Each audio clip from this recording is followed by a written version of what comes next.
ناظرین، ذرائع دعویٰ کر رہے ہیں کہ اسٹیبلشمنٹ اور پی ٹی آئی کے درمیان ایک ڈیل طے ہوئی ہے کہ آپ لوگوں نے صرف 5 سے 6 مہینے ہمیں دینے ہیں۔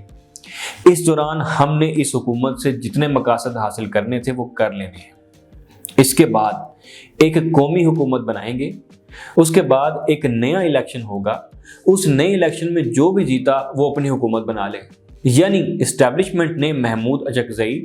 اور بیرسٹر گوہر کو ستمبر کا وقت دیا ہے کہ ستمبر تک ہم اس حکومت سے بجٹ منظور کروا لیں گے اور 28ویں آئینی ترمیم منظور کروانے کے بعد اس حکومت کو گھر بھیج دیا جائے گا اور قومی حکومت تشکیل دی جائے گی جو کہ آ کر نئے انتخابات کا طریقہ کار طے کرے گی، اور انتخابات کے بعد جو بھی اقتدار میں آئے گا وہ حکومت کرے گا۔ اسٹیبلشمنٹ کی طرف سے یہ یقین دہانی محمود اچکزئی، بیرسٹر گوہر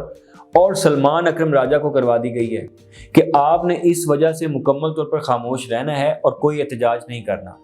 اور ہمارے ساتھ سہولت کاری کرنی ہے۔ اس یقین دہانی پر سہیل افریدی کو احتجاج کی اجازت نہیں دی جا رہی ہے اور کوئی بھی جلسہ ہو وہ شریک نہیں ہوتے۔ اس معاملے پر بہنوں کو بھی خاموش رہنے کا کہا گیا ہے، لیکن علیمہ خان کو اس پر آن بورڈ نہیں لیا گیا۔